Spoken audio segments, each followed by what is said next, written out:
Bonsoir à tous. C'est le dernier conseil de l'année. Ça passe vite. Alors, au nombre des conseillers présents, je constate que le quorum est atteint et je déclare la séance du conseil municipal ouverte.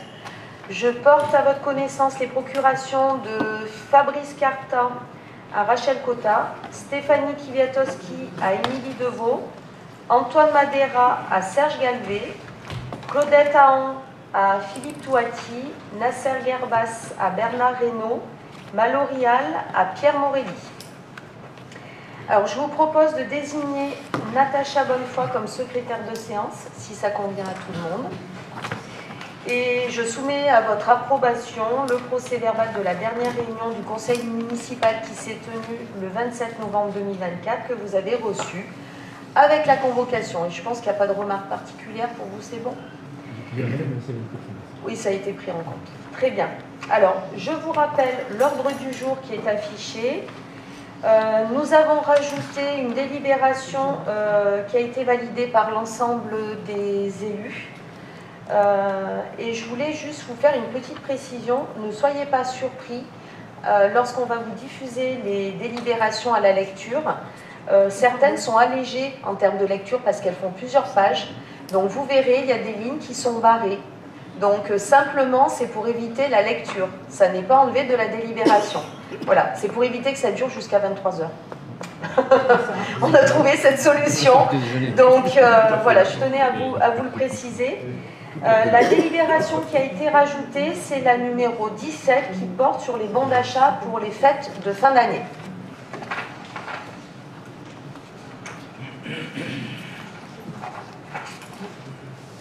Alors, nous passons à la première délibération. Dépôt d'une demande de permis de démolir pour la maison dite Titi. Je laisse la parole à Franck Ferroussier. Bonsoir. Madame le maire rappelle que la démolition concerne un ensemble de 2 immeubles contigus, AD 146 et AD 147, appartenant à la ville et surnommée la maison Titi. Ce tenement est ceinturé à l'est par la rue Mercoirol, au nord par la rue Curie, à l'ouest par la rue Vol et au sud, la parcelle AD 146 est mitoyenne avec l'immeuble d'un tiers. Les travaux projetés sont dans les abords des monuments historiques et sont soumis à une autorisation préalable nécessitant l'accord de l'architecte des bâtiments de France, les ABF. Ce projet élaboré en concertation avec l'ABF, ouvrira une perspective permettant la valorisation du vieux village et du château, constituant une réelle plus-value urbanistique. Après démolition, la façade dégagée sera traitée comme une façade urbaine grâce à la réalisation d'un trompe-l'œil ou la création d'ouvertures sur pignon découvert par le propriétaire concerné. L'association Cruas Patrimoine en Fête, ancien occupant des lieux, est favorable à cette opération qui permettra une forte valorisation de notre patrimoine. En second lieu, 6 places de stationnement seront aménagées. Vu la simulation d'aménagement, c'est bon. Est-ce que vous avez des questions particulières? Donc nous, on n'a pas de questions, on a juste on a consulté les documents, donc on a eu le projet, la démolition et puis la mise en valeur de ce point-là, bien évidemment, c'est une bonne chose.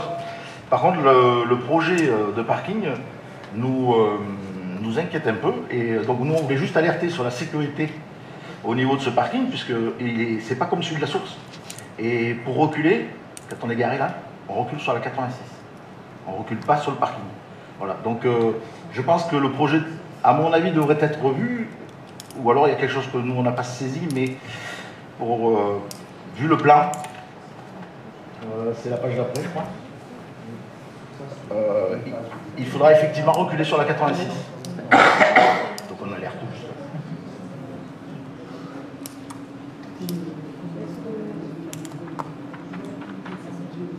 Non, je pense qu'on peut reculer sur la place, il y a assez de profondeur. Tu sais combien fait une place de parking? Oui, non, mais ok. Donc je pense que l'architecte qui a conçu la circulaire du véhicule, normalement, ça devrait correspondre à celle de chez Berger à quelque chose près. Après, s'il faut les mettre en épi ou... voilà, on verra. Enfin, en tout cas, tu as raison de dire qu'il ne faudra pas reculer sur la 86, ça c'est sûr. C'était juste le propos. Pour le reste... Alors, finalement, tu me fais penser à un autre sujet. Alors bon, vous avez bien compris que cette démolition participe à l'amélioration donc de la qualité de vie au niveau du centre ancien et surtout d'avoir une visibilité quand on arrive du nord et que l'on traverse et qu'on arrive au niveau de la place du Cru, je l'avais déjà signalé, ben les gens n'ont plus de possibilité de s'arrêter. Alors, c'est pas un grand parking, mais en tout cas, si, il va y avoir une réflexion de l'entrée nord, de là où se fait la plateforme de la filature, et jusqu'à finalement cette nouvelle plateforme de la maison Titi, il va y avoir une cohérence et justement une réflexion en termes de sécurité, de ralentissement. Voilà, il y a vraiment un travail qui va être fait. Donc ça va être en continuité à cette étude qui va être lancée. Et pour le coup, c'est aussi favoriser l'accès au centre ancien, au centre historique, puisqu'il y a la montée d'escalier. C'est vrai que les gens ne le voient pas forcément, l'office de tourisme n'informe pas forcément les touristes d'aller par ce biais-là. Aujourd'hui, ça va permettre une autre accessibilité. Alors, elle n'est peut-être pas parfaite, l'accessibilité, parce que c'est vrai que l'escalier est quand même relativement important. Il faut être sportif, on va dire. Mais en tout cas, c'est déjà une première amorce. Voilà, c'est ce que je tenais à préciser. Alors, tu as raison, parce que j'avais pas... Le traçage, il est carrément au bord, on est d'accord. Des cases. Mais les voitures sont contre le mur. Mais le mur, comme il y a du dénivelé avec la route. Bon, bref, derrière. Après, non, mais les cases seront contre le mur qui monte. Là, c'est une perspective, si tu veux, on a fait une image pour la rendre la plus agréable possible. Mais les cases, si tu veux, elles ne seront pas là où les véhicules sont, elles seront contre le mur de la rue qui monte. Comme ça, elles pourront reculer sur l'espace qui reste derrière.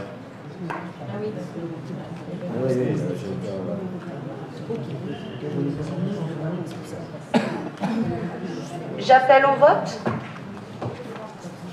Qui est contre? Qui s'abstient? Vote à l'unanimité. Je vous en remercie. Nous passons au dépôt d'une demande de permis de construire pour une véranda dans le camping. Je laisse la parole à Serge Galvé. Merci, bonsoir.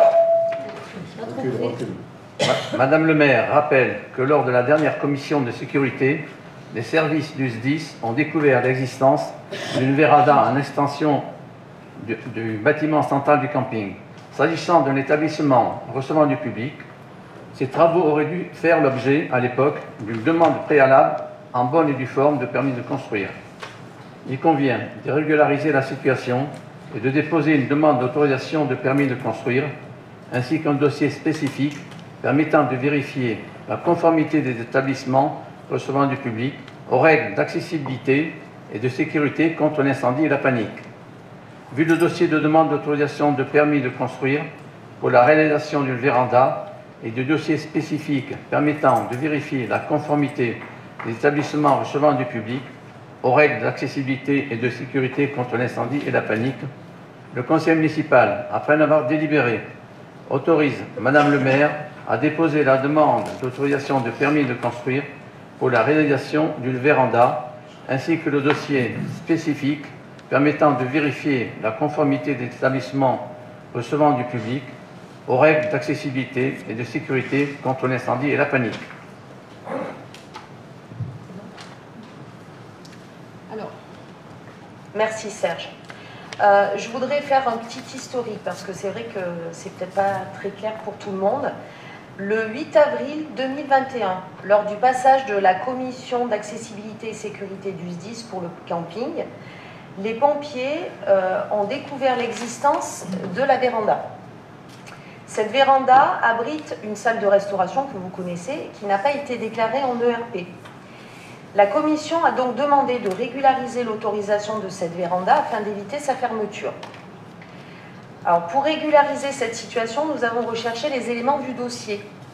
Le permis de construire numéro 0707-611-C0007 a été déposé par la mairie le 2 mars 2011 auprès de la DDT. La DDT a consulté le SDIS le 11 mars 2011.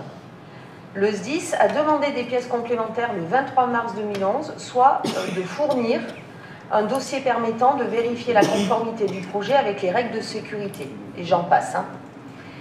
Le SDIS, n'ayant pas eu de retour de la part de la mairie, n'a pas validé cette extension. Et nous attendons toujours le retour du contrôle de légalité sur un éventuel dépôt de permis, ce qu'on n'a pas eu encore à ce jour.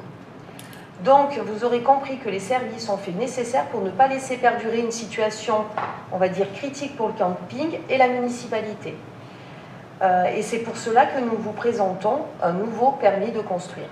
J'espère avoir été clair le plus possible. Est-ce qu'il y a des questions particulières? J'appelle au vote. Qui est contre? Qui s'abstient? Vote à l'unanimité. Je vous en remercie.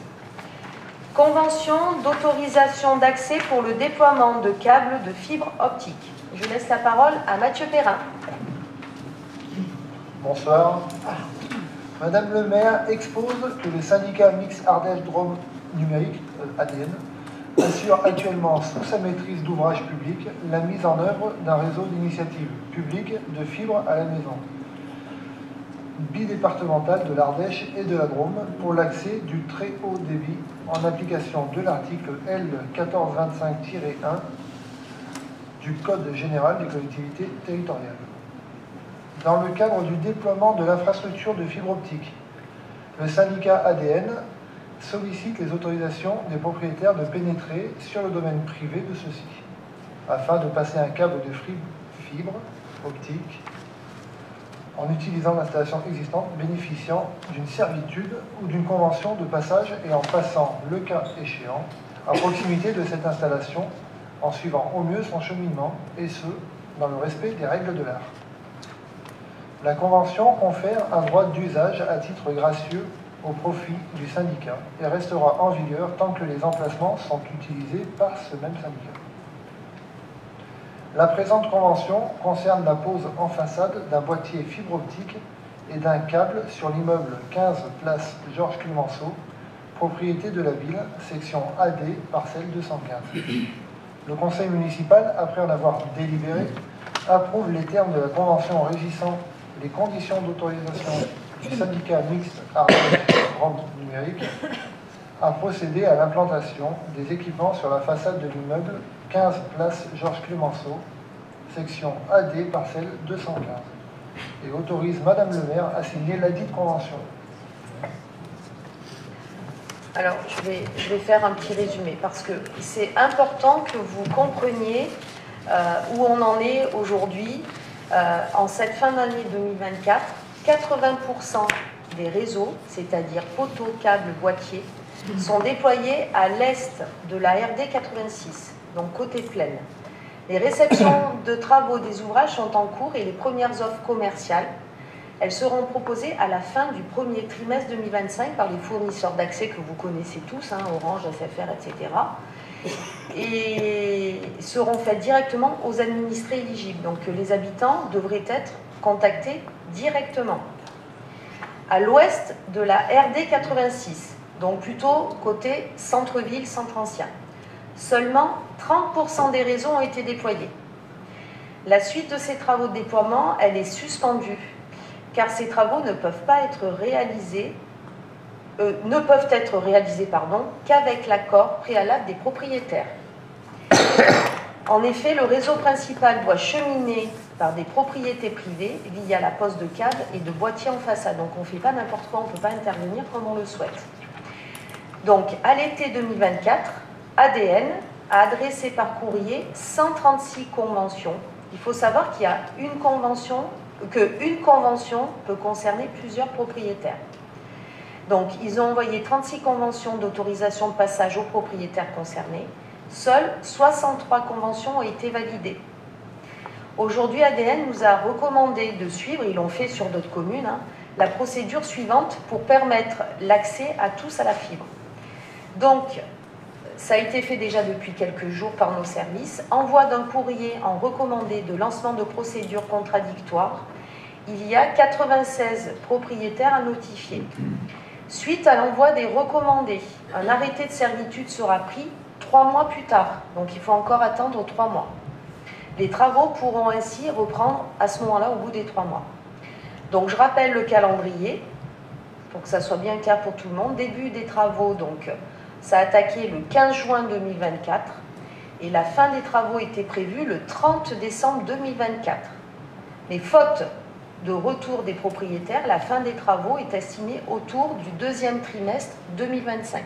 Voilà, si vous en entendez parler, s'il y a des gens qui vous disent « non, je ne comprends pas, on n'a pas été sollicité », je pense que les gens ont reçu un courrier ADN, mais se sont dit c'est de la pub ou n'ont peut-être pas fait attention. C'est pour ça qu'il est important, la mairie prend le relais, qu'ils ne soient pas surpris de recevoir une lettre recommandée. Alors il faut savoir, pour votre information, je vous rappelle que c'est une prise par habitation qui doit être réalisée, donc c'est quand même important. À mi-novembre, on a déjà 990 prises qui ont été réalisées, soit 60%. Au total, 1654 prises doivent être installées. Concernant le tirage des câbles souterrains, il représente un linéaire total de 16 758 mètres. À mi-novembre, on est à 14 905 mètres de linéaire de câbles souterrains de réaliser, soit 89%.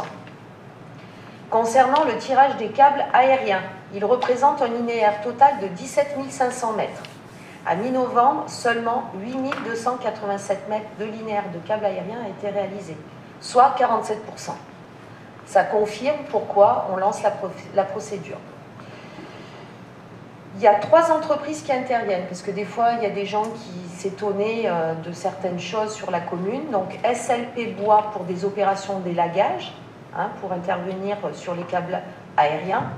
Colas pour le génie civil. Et GMT pour l'implantation des poteaux, le tirage des câbles et les raccordements. Donc, soyez pas surpris d'avoir ces entreprises sur la commune jusqu'à l'année prochaine. Voilà, je pense qu'au moins on a une vision très claire de ce qui se passe en termes de fibre. La fibre, elle sera chez tout le monde à mi-2025. S'il n'y a pas d'autres questions, j'appelle au vote. Qui est contre? Qui s'abstient? Vote à l'unanimité, je vous en remercie. Nous passons au transfert de propriété du CSIS au profit du SDIS. Je laisse la parole à Bernard Reynaud. Merci. Bonsoir. Madame le maire rappelle qu'en application de la loi du 3 mai 1996 relative au service d'incendie et de secours, une convention de mise à disposition des biens immobiliers du centre d'intervention et de secours de Cruas au profit du service départemental incendie et de secours a été signée avec la commune le 27 juin 2000.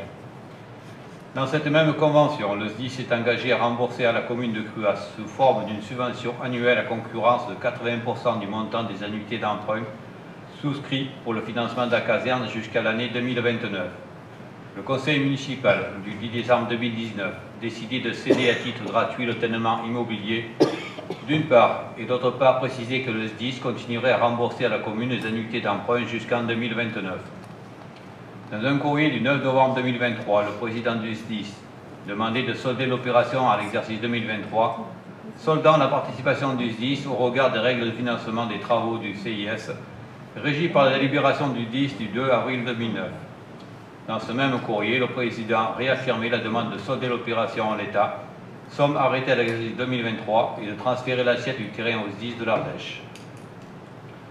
Le SDIS et la ville ont convenu de délimiter une nouvelle parcelle, AC numéro 1801, d'une contenance de 7 942 m² qui sera dédiée au CIS et ses espaces extérieurs propres.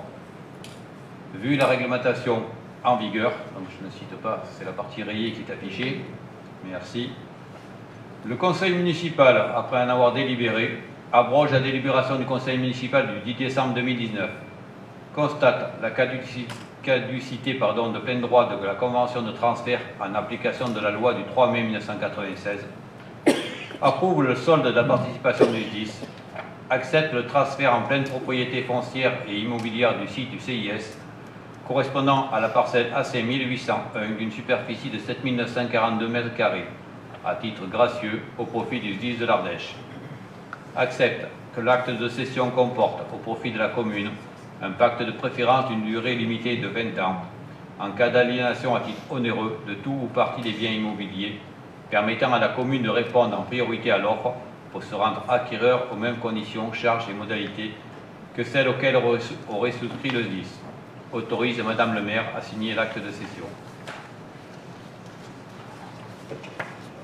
Alors, je vous rappelle juste qu'on avait voté en conseil municipal au mois d'octobre la division parcellaire qui avait été actée avec le centre de secours, je vous rappelle, pour continuer notre projet de piscine et notamment la partie parking. Le remboursement du SDIS à la commune du coût de la construction de la caserne est soldé. Le conseil d'administration du SDIS du 27 novembre 2024 a validé la division parcellaire et demandé la cession gratuite de l'assiette de terrain ainsi délimitée. Il convient donc d'autoriser Madame le maire à signer l'acte authentique de cession.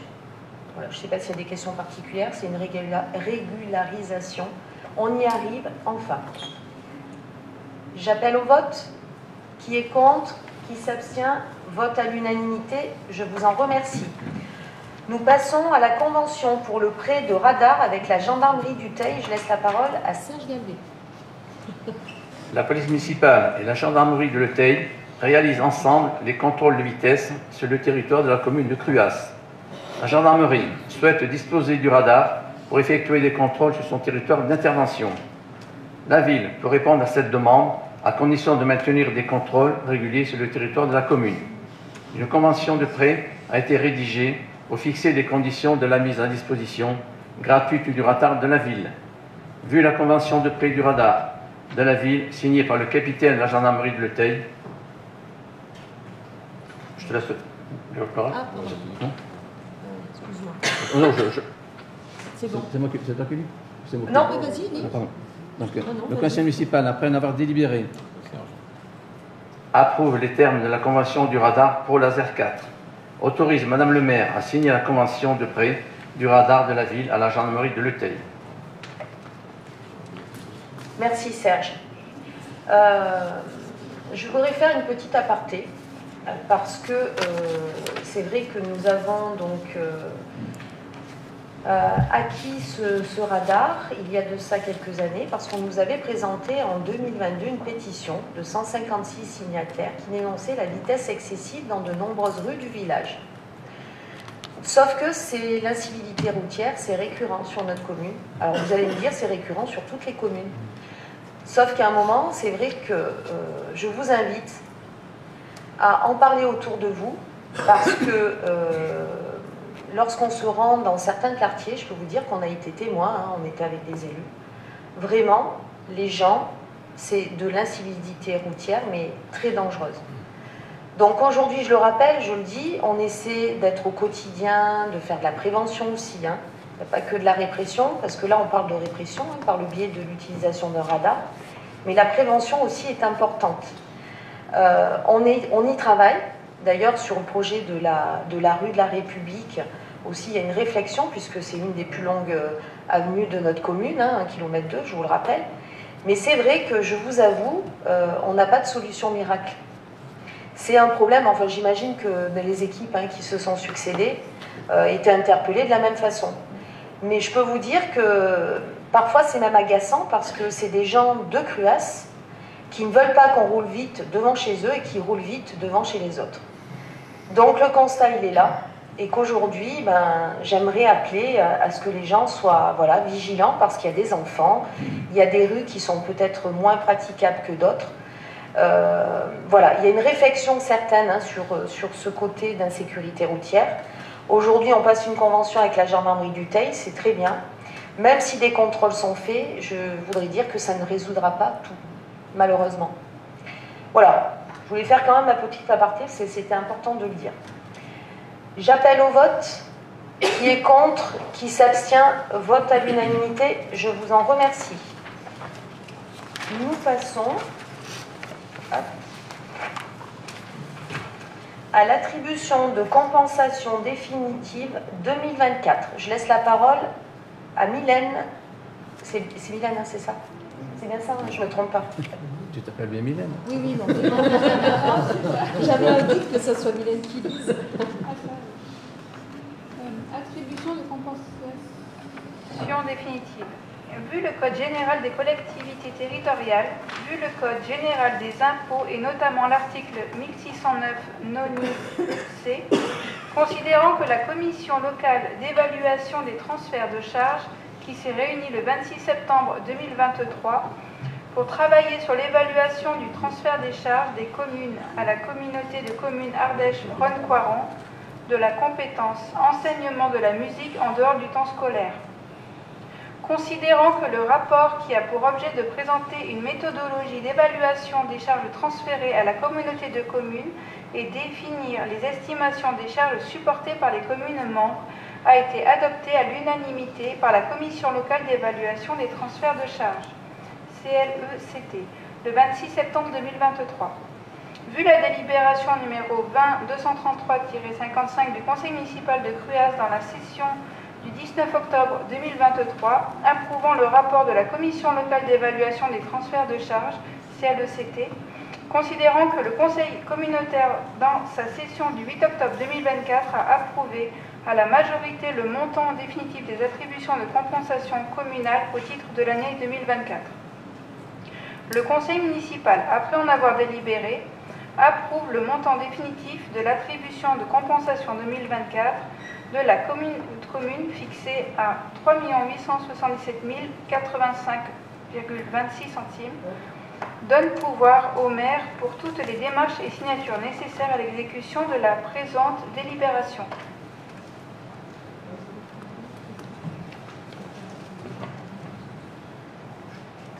Alors, je ne sais pas si vous avez des questions sur cette délibération. Non. Mais moi, je vais intervenir, vous imaginez bien. Bon, comme vous l'avez compris, cette délibération que nous présentons, elle concerne le montant des attributions de compensation perçues sur l'année 2024 et en baisse du fait du transfert de la compétence musique, de l'école de musique.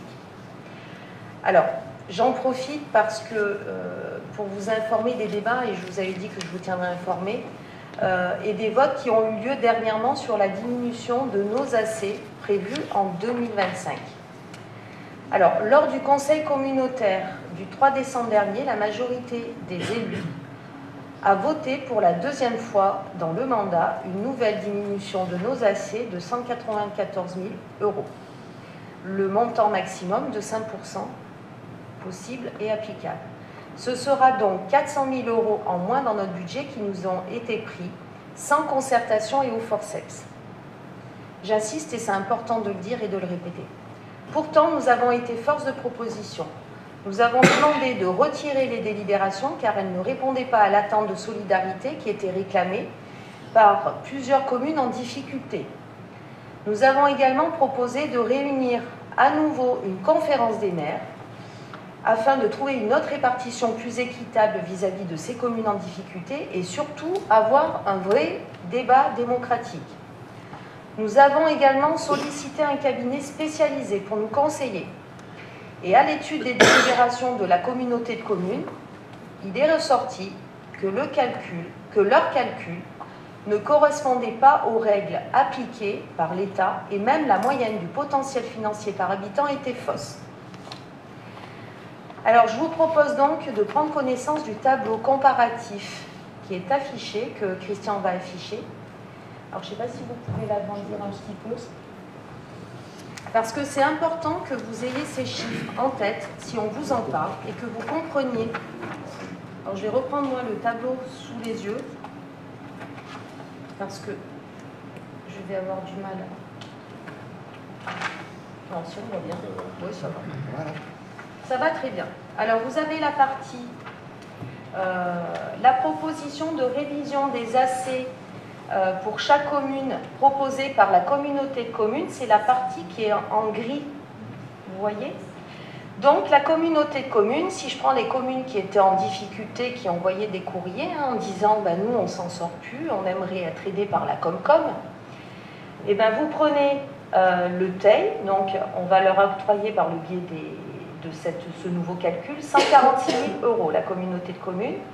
Si je prends Saint-Martin-sur-la-Beson, 7 000 €, et la communauté, donc, et la commune pardon, de Saint-Pierre-la-Roche, 2 326 €. Ça, c'est ce qui toucherait en plus de proposer par rapport à finalement ce qui nous a été pris. Sauf que le cabinet spécialisé a refait des calculs et a proposé par rapport aux calculs de l'État qui se font habituellement, et vous voyez ce qui aurait pu être proposé aux communes, à toutes les communes. Et vous voyez que la grosse différence qu'il y a, c'est qu'on passe quand même à des montants bien plus importants. Alors les seules communes qui auraient une baisse par rapport à la proposition qui est faite initialement, c'est seulement la commune de Bex, de Rochemaure et de Saint-Beauzile. Après les autres, c'est à la marge. Alors, notre proposition, elle a prouvé quoi? Et vous voyez, quand je prends le Teil, il reste à 146 000 €. Je prends Saint-Martin-sur-la-Beson, il passe de 7 000 à 19 000 €. Et je prends Saint-Pierre-la-Roche, il passe de 2 300 à 14 400 €. Donc, notre proposition, elle a prouvé quoi? Enfin, la proposition du cabinet, elle a prouvé quoi? C'est qu'un autre calcul aurait permis de satisfaire les demandes exprimées par les 3 communes du Teil, de Saint-Pierre-la-Roche et de Saint-Martin, mais aussi de satisfaire les autres communes qui ont aussi moins de moyens et moins d'habitants. Si vous prenez Saint-Thomé, si vous prenez Valvinière, enfin vous avez la différence. Donc encore aujourd'hui, on n'arrive pas à comprendre que toutes ces communes, au vu de notre démonstration, n'aient pas demandé le report de ces délibérations. Très clairement, comme je l'ai exprimé lors du conseil communautaire, on nous a expliqué qu'on nous prenait en tout 400 000 € ou 194 000 € pour la deuxième fois, pour qu'il y ait de l'équité. Excusez-moi, la partie en gris ne prouve pas qu'il y a de l'équité, même en ayant pris de l'argent à Cruas et à Metz. Très clairement. C'est factuel, il n'y a pas de débat à avoir là-dessus. Donc toutefois, les discussions quand même restent ouvertes de notre côté pour trouver des modalités de compensation de la diminution de nos attributions de compensation, comme discuté avec les services de l'État et les membres de la Comcom. D'ores et déjà, le projet de piscine a été labellisé dans le cadre du CRTE, et il est important aussi que les fonds de concours soient ouverts sur notre projet de piscine. Cependant, pour ne pas hypothéquer les intérêts de notre commune dans cette période de discussion et pour nous prémunir de toute issue défavorable, nous sommes en lien avec nos avocats. Nous étudions les voies juridiques les plus appropriées à ce stade pour contester cette délibération. Et je tenais à ce que vous en soyez informés. Voilà. Je ne sais pas s'il y a des questions particulières ou un complément.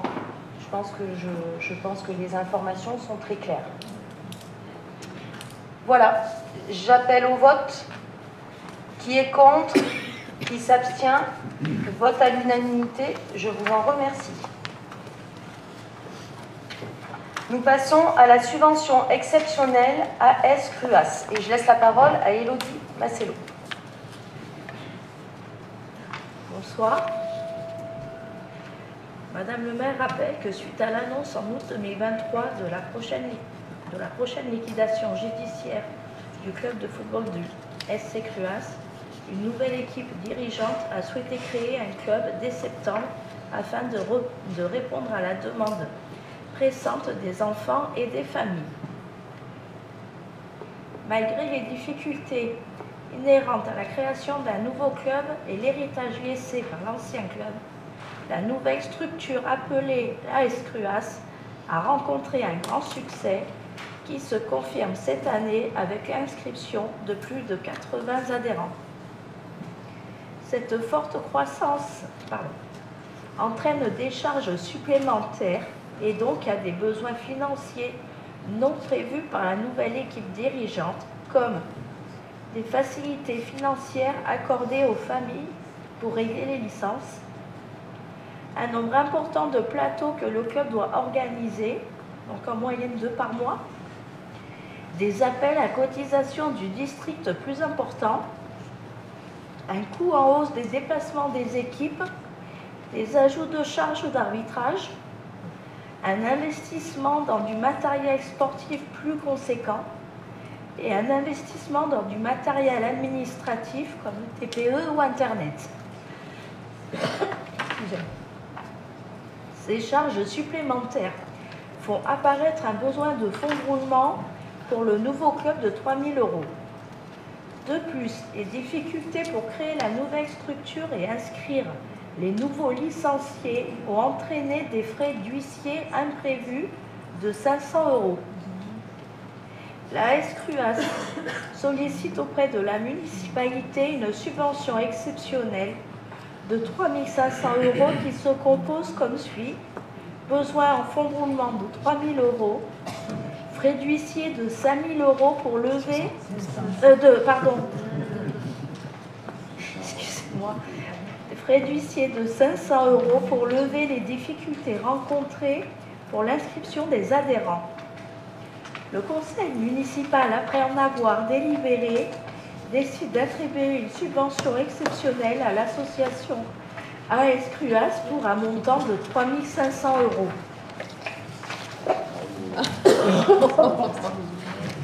Élodie, ils ne sont pas cool avec toi. Non, tiens, Élodie, tiens, prends un bonbon. Prends du miel. Alors, merci Élodie. Oui, c'est pour ça. Ah, Pour le truc.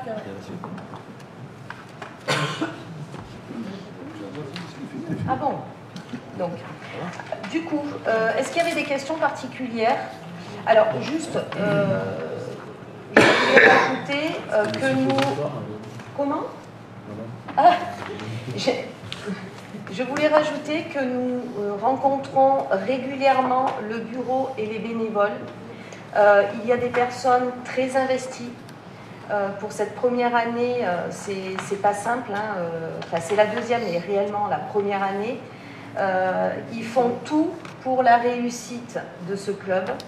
Ils ont même financé des achats, des transports avec leur argent personnel, très clairement. Il y a un suivi qui est fait, comme on vous l'avait annoncé.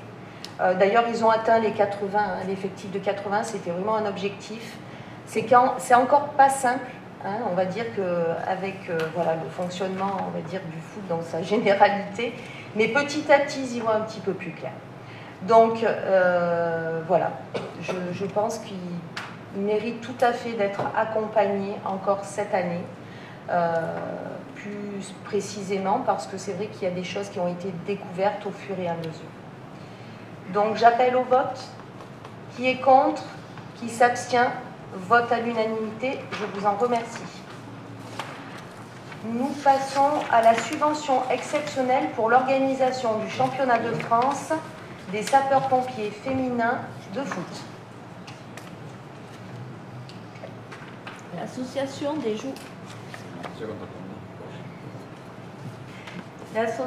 des joueurs de foot des sapeurs-pompiers de l'Ardèche, fondée en décembre 2022, est une association reconnue d'utilité publique qui a été créée afin d'organiser le championnat de France féminin sapeurs-pompiers. Cette compétition se déroulera sur 3 jours, les 17, 18 et 19 avril 2025 sur la commune de Cruas. Elle accueillera environ 300 joueuses et dirigeants de toute la France. Le déroulement de cette manifestation se déroulera comme suit. Le 17 avril 2025, en fin d'après-midi, à l'accueil des délégations entre 15 et 20 personnes à la salle des fêtes de Cruas et en soirée à la salle des fêtes de Cruas, cérémonie d'ouverture du tournoi, tirage au sort des poules et ouverture du tournoi par le DDSIS. Vendredi 18 avril 2025, match toute la journée sur le stade de Cruas, soirée de gala à la salle des fêtes de Cruas. Samedi 19 avril 2025, match toute la journée avec les parties finales stade de Cruas et en soirée remise des récompenses. Le budget prévisionnel s'élève à 50 000 €. Il comprend les repas, animations, récompenses, etc. pour 350 personnes pendant 3 jours. Afin de mettre en œuvre cette manifestation de portée nationale, l'association sollicite une subvention auprès de la commune de Cruas. Le conseil municipal, après avoir délibéré, autorise le prêt gratuit des installations communales pour cette manifestation et décide d'attribuer une subvention exceptionnelle à l'association des joueurs de foot des sapeurs-pompiers de l'Ardèche pour un montant de 3 000 €. C'est fini. Merci Elodie. Alors les filles, à vos baskets. Hein? Est-ce qu'il y a des questions particulières? Crampons, oui, pardon. Donc j'appelle au vote. Ça va être un bel événement, réservez bien sur votre calendrier. Qui est contre? Qui s'abstient? Vote à l'unanimité, je vous en remercie. Nous passons à la demande de subvention pour le projet de réfection généralisée de la piste DFCI de Cruas et installation d'une cuve DFCI. À toi Sandrine. Merci. Bonsoir. Le département de l'Ardèche est soumis à fort risque d'incendie de forêt. Ce risque est lié à une conjonction de facteurs défavorables, sécheresse des sols et du climat, vent fort en été, Mistral, et présence humaine. Au regard de ces éléments, la prévention et la maîtrise des feux dès leur éclosion sont primordiales. Ces actions mobilisent l'État, les collectivités et la population. Elles permettent à la fois de prévenir le risque et de garantir la protection des populations, des biens et du patrimoine forestier. Cette stratégie s'appelle la défense des forêts contre l'incendie. Madame le maire donne connaissance au conseil municipal d'un projet de desserte forestière pour la réfection généralisée de la piste DFCI de Cruas et l'installation d'une cuve DFCI d'une capacité de 30 mètres cubes. Définition du projet. Il consiste en des travaux de réfection généralisée, mise au gabarit et création de zones de retournement sur la piste DFCI de Cruas qui mène à la ferme de la Durane, avec installation d'une cuve DFCI de 30 mètres cubes. Sa distance totale est de 2954 mètres linéaires. Il expose que le projet comporte l'exécution d'un programme de travaux dont le montant s'élève à la somme de 43 100 € hors taxe. Après en avoir délibéré, le conseil municipal approuve le projet qui lui a été présenté, réfection généralisée de la piste DFCI de Cruas et l'installation d'une cuve DFCI d'une capacité de 30 mètres cubes, approuve son plan de financement et sollicite l'octroi d'une aide publique d'un montant de 80%, soit une subvention de 34 480 €. S'engage à financer comme suit la part des dépenses qui ne sera pas couverte par la subvention sans dépasser au total le taux maximum autorisé de 80% d'aide publique pour cette opération, emprunt et ou ressources propres, soit un total d'autofinancement estimé ici à 8 620 €. S'engage à inscrire au budget de la commune chaque année les sommes nécessaires à l'entretien de l'infrastructure nouvelle, entretien courant. La commune de Cruas sera maître d'ouvrage du projet, donne pouvoir à Madame le maire pour signer tout document et acte relatif à ce projet.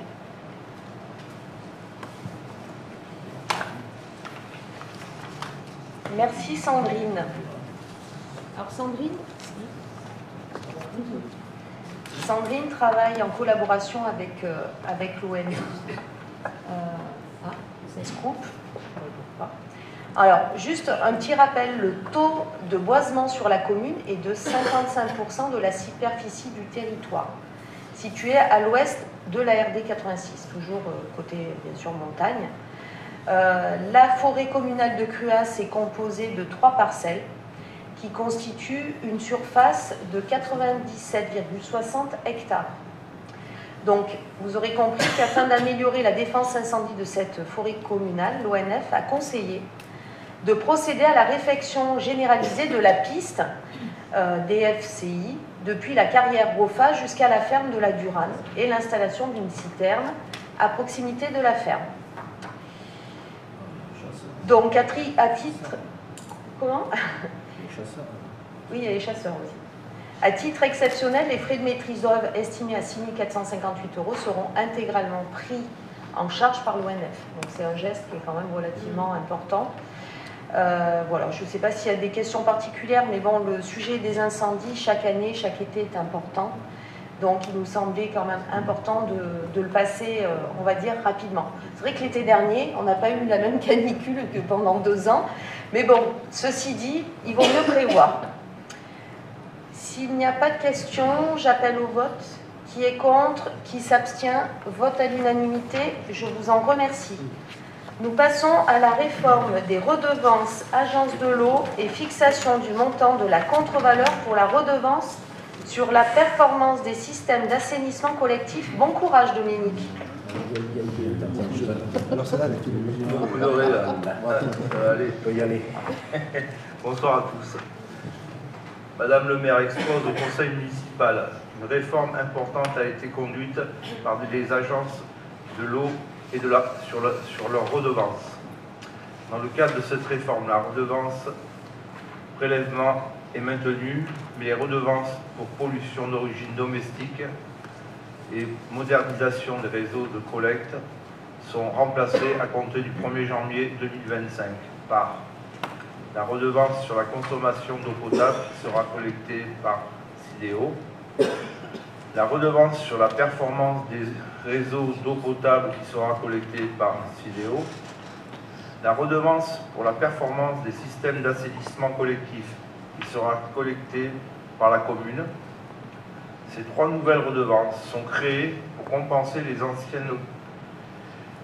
anciennes et augmenter les capacités de financement des agences de l'eau avec pour objectif promouvoir une meilleure performance des services d'eau et d'assainissement, taxer davantage les prélèvements dans un contexte de raréfaction des ressources en eau, renforcer le caractère pollueur-payeur de la fiscalité de l'eau. Madame le maire fera une synthèse des 3 redevances et donc, si vous en êtes d'accord, je vais me limiter à vous lire le point à délibérer. Alors, là, on saute. Le résumé, on saute. Attends. Il est égal au tarif de base multiplié par un coefficient de modulation. On saute ça aussi. Oh putain, ça c'est bon. Redevance pour la performance.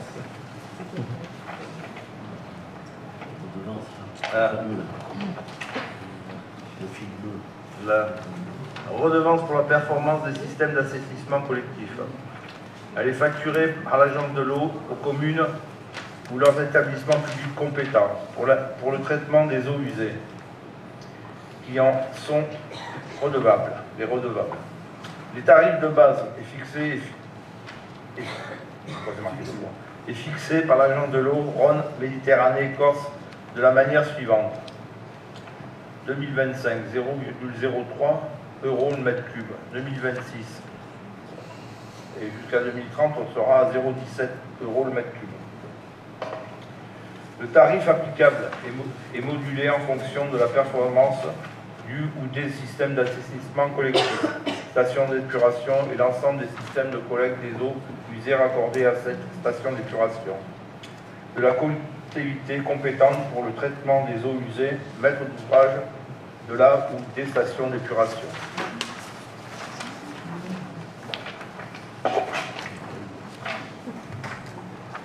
Il est égal au tarif de base multiplié par un coefficient de modulation compris entre 0,3 et 1. Objectif de performance minimale non atteint, pas d'abattement de la redevance. L'assiette de cette redevance est constituée par les volumes facturés durant l'année civile. L'agence de l'eau facture la redevance à la collectivité au cours de l'année civile qui suit. La redevance est répercutée par anticipation sur chaque usager du service public de l'assainissement collectif sous la forme d'un supplément au prix du mètre cube d'eau assujetti à la redevance d'assainissement et doit faire l'objet d'une d'une individualisation sur la facture d'assainissement. Au vu de cette réforme, il convient pour la commune, pour ce qui la concerne, c'est-à-dire la redevance pour la performance des réseaux d'eau et d'assainissement collectif, de fixer une contre-valeur répercutée sur les factures sous la forme d'un supplément de prix au mètre cube, comme le Code de l'environnement l'autorise. Compte tenu du cycle de vie de cette redevance, il convient de fixer en année N1 cette contre-valeur pour permettre sa facturation et son renouvellement en N. C'était N-1 et en N on paye.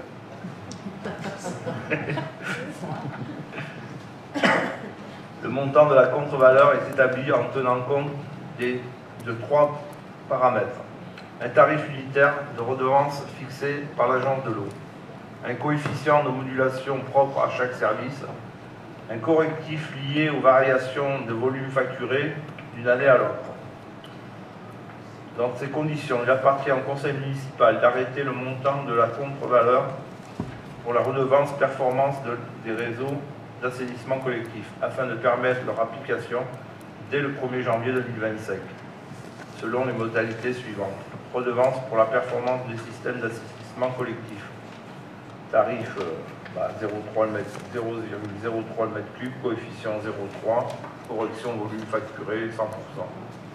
Sur cette base, le montant de la contre-valeur est fixé par l'application de la formule suivante. D multiplié par C égale CVF. Ça m'en fait. Pour 2025, l'application de la formule aboutit au montant suivant. 0,009 arrondi à 0,01 euros.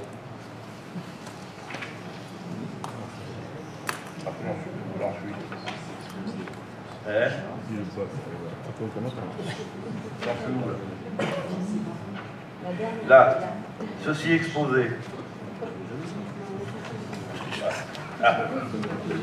Et c'est pour voyez.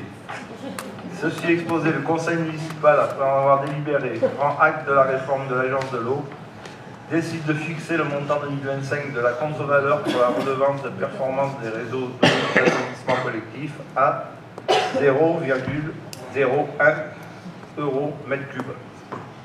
Charge Madame le maire de l'exécution de la présente délibération, autant que le besoin pour le permettre l'application de la contre-valeur sur l'ensemble des factures, qui sera établie par CIDEO dès le 1er janvier 2025 et vous payerez en 2026. Dans un quart d'heure, interrogation écrite.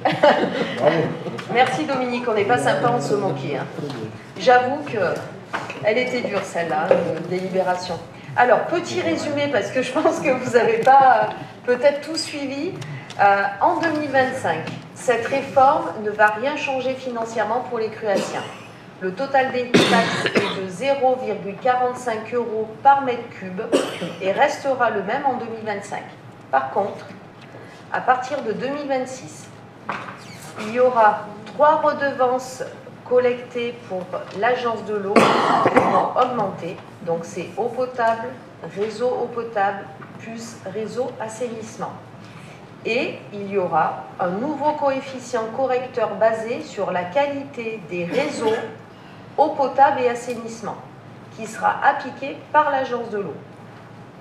Alors pour rappel, cette année, en absence de données, l'agence applique le coefficient correcteur maximum, ce qui a permis de baisser les taxes de 0,51 à 0,45 € par mètre cube.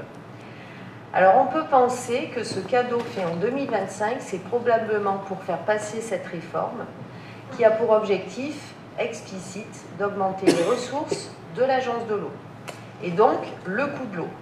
Donc sans tenir compte du coefficient correcteur, on passe de 0,51 € par mètre cube à 0,68 € par mètre cube. Vous voyez, de 2025 à 2030. Et ça dépendra de la qualité, comme vous l'aurez compris, des réseaux d'eau potable et d'assainissement. Aussi, les collectivités qui sont en charge des réseaux vont devoir probablement plus investir dans les années futures pour assurer la qualité des eaux d'eau et pour limiter la hausse des taxes sur l'eau.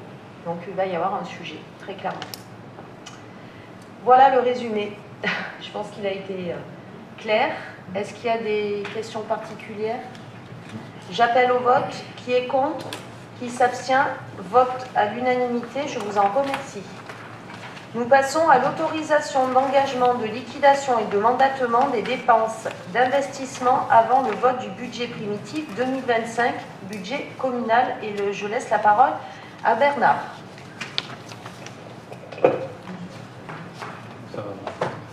Madame le maire explique que le budget primitif 2025 de la commune sera voté au cours du premier trimestre 2025.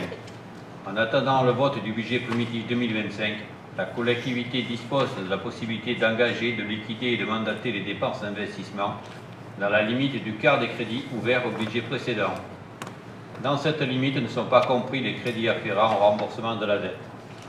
Le conseil municipal, après en avoir délibéré, sur proposition de Madame le maire, approuve l'autorisation d'engagement, de liquidation et de mandatement des dépenses d'investissement avant le vote du budget à la hauteur des montants inscrits ci-dessous et pour un total de 1 646 950,98 €. Vous avez le tableau avec tous les chapitres et articles. Je vais passer au total général en 2020, budget 2024, 6 587 803,92 €.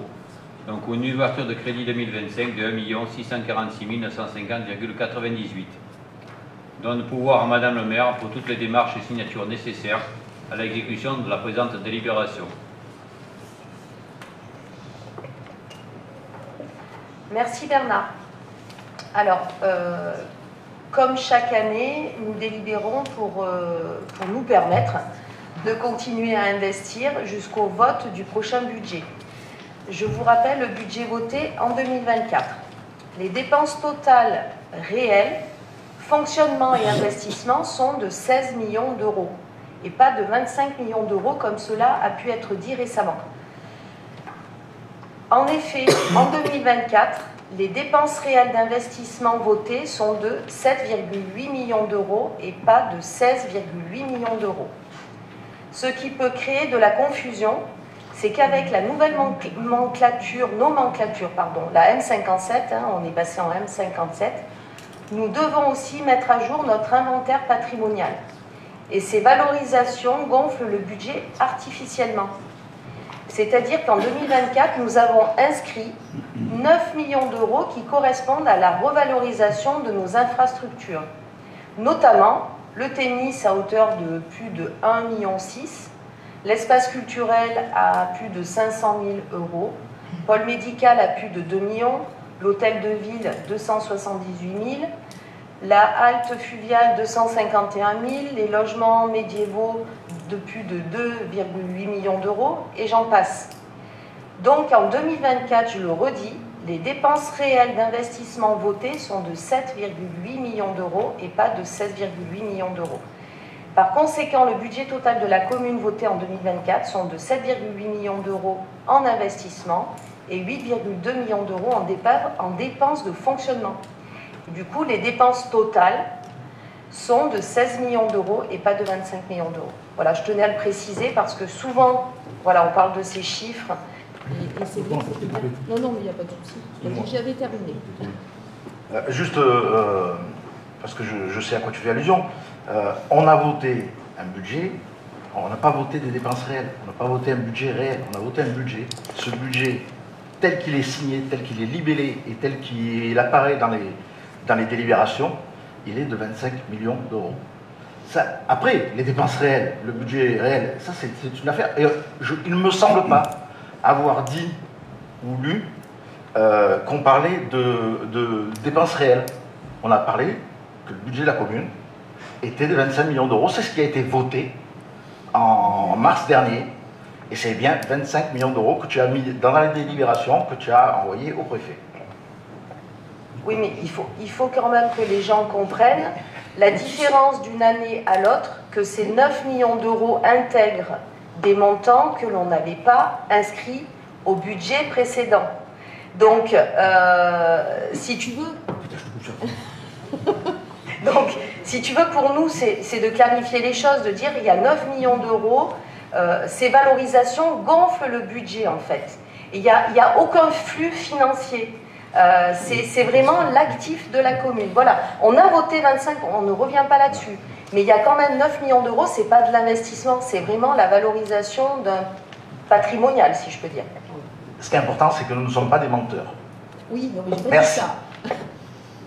C'est pas ce que je voulais dire. On est bien d'accord, hein. On a juste clarifié les choses parce que ça pouvait ne pas être très clair. Donc j'appelle au vote. Qui est contre? Qui s'abstient? Vote à l'unanimité. Je vous en remercie. Nous passons à la validation du document unique d'évaluation des risques. J'en ai sauté. Ah, pardon. Ah, bah oui. L'assainissement. Ah, j'ai oublié l'assainissement, excusez-moi.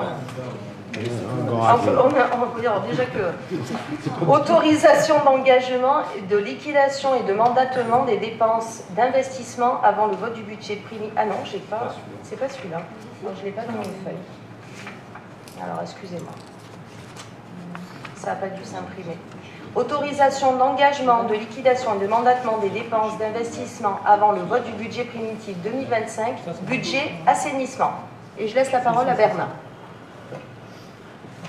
Madame le maire explique que le budget primitif assainissement 2025 sera voté au cours du premier trimestre 2025. En attendant le vote du budget primitif 2025, la collectivité dispose de la possibilité d'engager, de liquider et de mandater les dépenses d'investissement dans la limite du quart des crédits ouverts au budget précédent. Dans cette limite ne sont pas compris les crédits afférents au remboursement de la dette. Le conseil municipal, après en avoir délibéré, sur proposition de Madame le maire, approuve l'autorisation d'engagement, de liquidation et de mandatement des dépenses d'investissement avant le vote du budget à la hauteur des montants inscrits ci-dessous et pour un total de 282 295,13 €. Là, pareil, vous avez le tableau par chapitre et par article. Le total général du budget 2024 est de 1 129 180,52 €, donc une ouverture de crédit pour 2025 de 282 295,13 €. Donne pouvoir à Madame le maire pour toutes les démarches et signatures nécessaires à l'exécution de la présente délibération. S'il n'y a pas de questions, j'appelle au vote. Qui est contre? Qui s'abstient? Vote à l'unanimité. Je vous en remercie. Nous passons à la validation du document unique d'évaluation des risques professionnels et je laisse la parole à Régine Colonial. Bonsoir.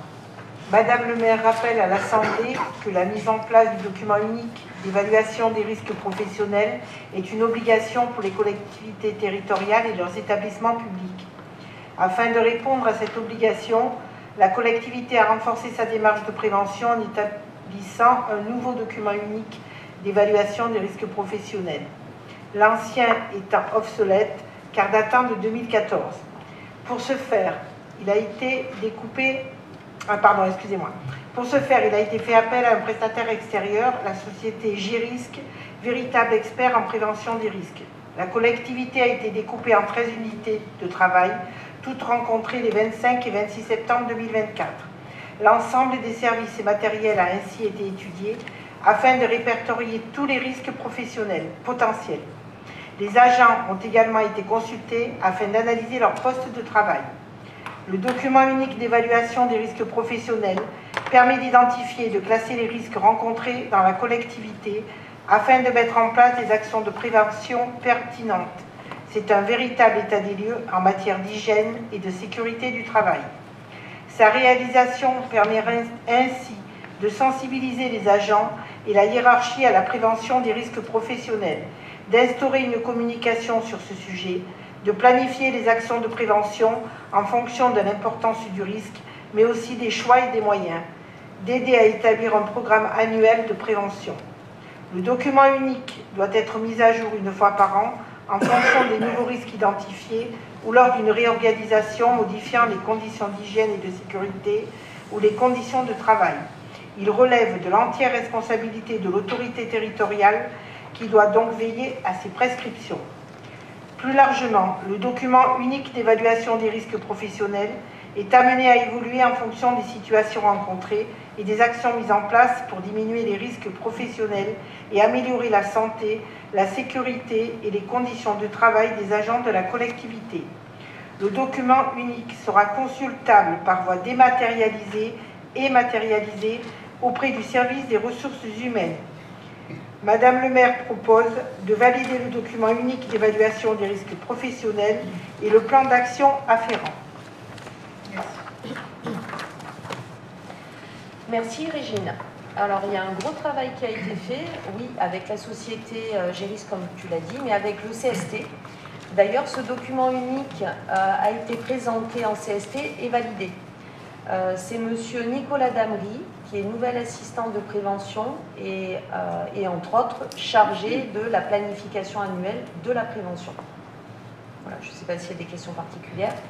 Et d'ailleurs, de même pour la deuxième délibération qui va suivre sur l'indemnité spéciale de la fonction et d'engagement de la filière police municipale, c'est également passé en CST et validé. Bon, enfin, je reviendrai dessus si besoin.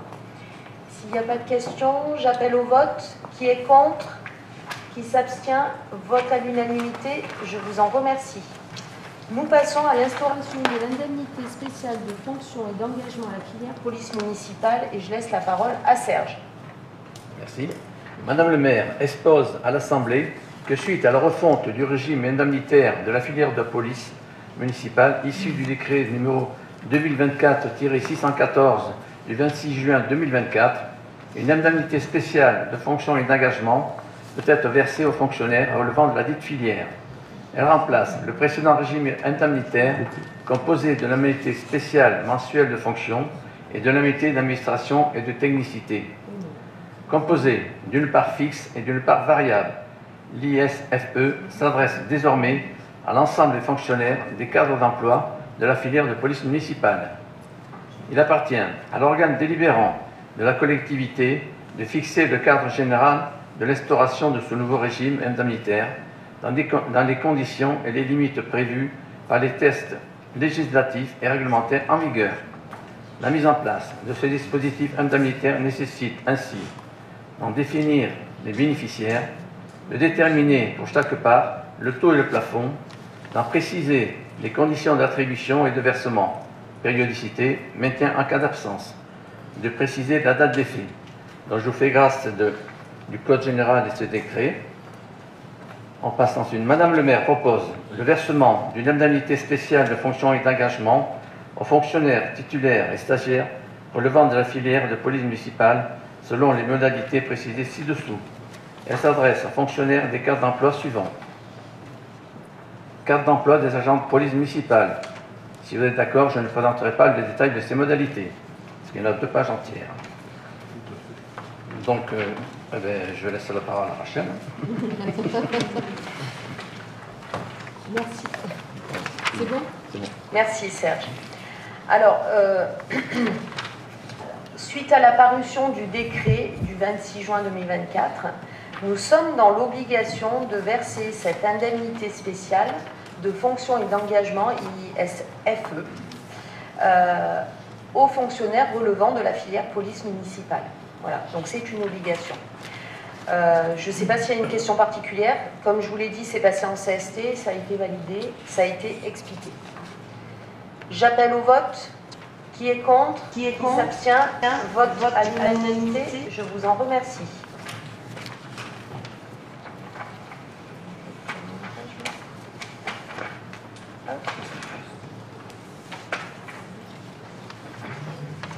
Nous passons à la création de postes, services administratifs, et je laisse la parole à Natacha Bonnefort. Bonsoir.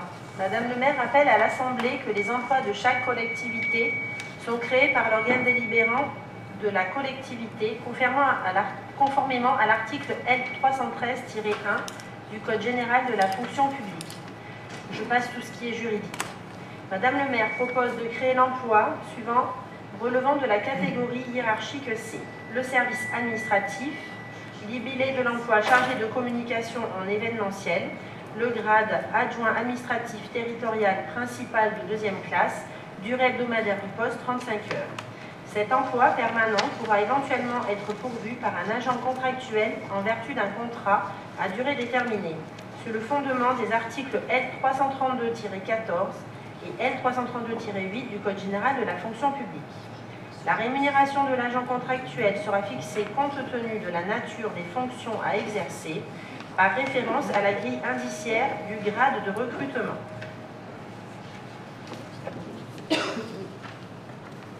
Merci Natacha. Est-ce qu'il y a des questions particulières? J'appelle au vote. Qui est contre? Qui s'abstient? Vote à l'unanimité. Je vous en remercie. Nous passons au mandatement du CDG 07 pour prospection contrat d'assurance des risques statutaires et je laisse la parole à Émilie Devaux. Bonsoir. Madame le maire expose à l'Assemblée l'opportunité pour la collectivité de pouvoir souscrire un ou plusieurs contrats d'assurance statutaire garantissant une partie des frais laissés à sa charge en vertu de l'application des textes régissant le statut de ses agents. L'opportunité de confier au Centre de gestion de la fonction publique territoriale de l'Ardèche le soin d'organiser une procédure de mise en concurrence. Que le CDG 07 peut souscrire un tel contrat pour son compte si les conditions obtenues donnent satisfaction à la collectivité. Madame le maire expose que la collectivité charge le CDG 07 de lancer la procédure de marché public en vue, le cas échéant, de souscrire pour son compte des contrats d'assurance auprès d'une entreprise d'assurance agréée, cette démarche pouvant être entreprise par plusieurs collectivités locales intéressées.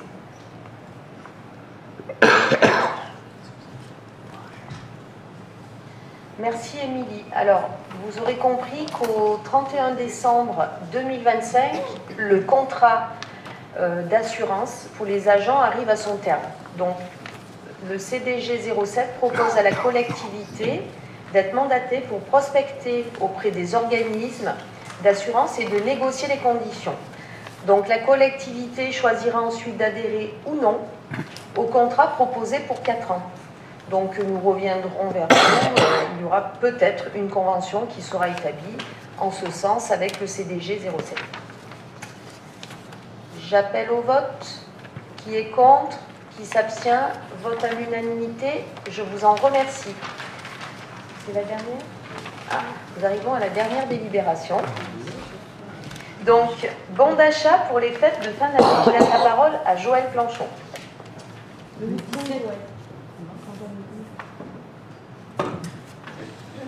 Merci Franck. Le 17 octobre 2024, le conseil municipal s'est prononcé favorablement pour le renouvellement de l'opération bon d'achat pour les fêtes de fin d'année 2024. L'opération bon d'achat était initialement réservée aux aînés résidant sur la commune, personnes de 60 ans et plus vivant seules ou personnes de 65 ans et plus vivant en couple, aux agents en activité et aux agents retraités ainsi qu'aux bénéficiaires du secours populaire. Madame le maire propose d'offrir aux membres du conseil municipal, plutôt que le traditionnel panier garni, un carnet de bons d'achat d'une valeur de 35 €. Ces bons d'achat seront utilisables auprès des commerçants cruassiens souhaitant participer à l'opération. Les modalités pratiques de cette opération sont les suivantes. Le bénéficiaire doit se rendre dans l'un des commerces partenaires. Lors du paiement de son achat chez le commerçant partenaire, il présente un bon d'achat. Ce dernier fait office de moyen de paiement dans la limite du montant inscrit. Plusieurs bons d'achat peuvent être utilisés simultanément dans le commerce. Le bénéficiaire devra s'acquitter, si nécessaire, du dépassement de la somme de l'article acheté. Le bon d'achat ne donne lieu à aucun rendu de monnaie.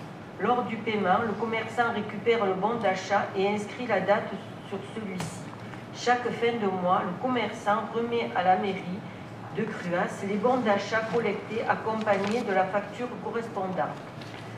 La mairie procède au règlement de la facture au commerçant. Cette opération est limitée dans le temps. Les dates de mise en œuvre sont indiquées dans la convention et peuvent être modifiées chaque année. Le conseil municipal, après en avoir délibéré, approuve l'offre des bons d'achat aux bénéficiaires précités par la commune. Merci Joël. Régine, est-ce que tu veux dire un mot? Parce que je crois que ces dernières semaines, il y a eu la distribution des bons d'achat qui s'est faite de façon régulière. Je pense que peut-être tu peux dire si ça s'est bien passé. Ça s'est très bien passé, tout le monde est ravi dans la grande majorité de cette formule, y compris les commerçants qui en bénéficient. Voilà, quoi dire de plus. RAS, pourvu que ça continue l'année prochaine, dans les mêmes conditions. Donc tout va bien. Tout va bien. Très bien. J'appelle au vote. Qui est contre? Qui s'abstient? Vote à l'unanimité. Je vous en remercie. Nous passons aux décisions prises par Madame le maire dans le cadre de ces délégations. Bail, location locale 18, pôle médical. Suite à l'arrêt de l'activité de Madame Cardozo, coach bien-être, le local numéro 18 au pôle médical s'est libéré. Madame Chazal, orthophoniste, occupait jusqu'alors le local numéro 16 au pôle médical. Souhaitant bénéficier d'un local plus grand, elle s'est portée candidate pour occuper le local numéro 18 vacant. Il a donc été conclu un nouveau bail avec Madame Chazal pour une durée de 3 ans, soit du 1er décembre 2024 au 30 novembre 2027. Le loyer annuel est fixé à 2 000, pardon. Et j'insistais, 2020,44 € hors taxe annuel, soit une échéance mensuelle de 168,37 € hors taxe. Tu peux nous dire combien ça fait le mètre carré? Je commence à fatiguer là. Bail location locale 16 pôle médical. Madame Chazal ayant libéré le local numéro 16 pour occuper le local numéro 18 au pôle médical, Madame Gourdon, également orthophoniste, s'est portée candidate pour occuper ce local. Un bail d'une durée de 3 ans, soit du 1er décembre 2024 au 30 novembre 2027, a été conclu. Le loyer annuel est fixé à 1 669,92 € hors taxe, et soit une échéance mensuelle de 139,16 € hors taxe. Décision virement de crédit numéro 3, budget assainissement. Les services du Trésor public rencontrent de plus en plus de difficultés pour le recouvrement des factures assainissement. Les restes à recouvrer sont de plus en plus importants année après année. La collectivité doit donc procéder à des provisions pour ces créances douteuses et ou contentieuses. Les crédits inscrits au chapitre 68, dotation aux amortissements, dépréciations et provisions, étant insuffisants pour couvrir le montant minimum demandé par le service de gestion de Priva, il convient de modifier les inscriptions budgétaires de la façon suivante. Chapitre 022, dépenses imprévues, section fonctionnement, 75,07 €. Chapitre 68, dotation aux provisions, compte 68,17, dotation aux provisions pour dépréciation des actifs circulants, plus 75,07 €. Alors, je voudrais juste rajouter, nous venons de parler donc, de 2 orthophonistes. Donc pour information, donc Madame Chazal est orthophoniste pour les enfants et nous avons désormais une orthophoniste pour adultes. Madame Gourdon est spécialisée pour les adultes. Donc je tenais quand même à préciser. Nous avons aussi la chance d'accueillir 2 autres commerçants, comme vous avez peut-être pu voir sur les réseaux sociaux. Une opticienne qui se situe également au pôle à la maison médicale. Et je vous invite à aller la voir. Elle a un magnifique magasin. Et également, donc du coup, il ne reste plus de locaux disponibles à la maison médicale. Et nous avons aussi eu hier l'ouverture d'un coiffeur-barbeur. Donc j'invite ces messieurs à s'y rendre. À toi, Philippe. Donc voilà, je tenais à les remercier et aussi à remercier les élus qui les accompagnent et aussi les actions qui sont faites avec eux, parce que je voudrais dire que le marché de Noël a bien et très bien fonctionné. On a eu de très bons retours et c'est aussi grâce à nos commerçants et à nos artisans, parce que vous avez pu le remarquer, il n'y avait pas d'association présente le samedi donc, du marché de Noël. Le Secours Pop était là le dimanche matin. Mais tout ça pour dire que oui, on a du dynamisme à Cruas et c'est important de le dire et qu'il joue le jeu. Donc, encore merci et notez bien, on se retrouve donc l'année prochaine que les vœux seront le samedi 25 décembre à partir de 25 janvier, décidément, à partir de 19h. Donc je vous invite à le noter sur vos agendas. Voilà, passez de bonnes fêtes, profitez-en bien, en famille, avec des amis. Il est 19h55 et nous clôturons le conseil municipal. Merci à vous.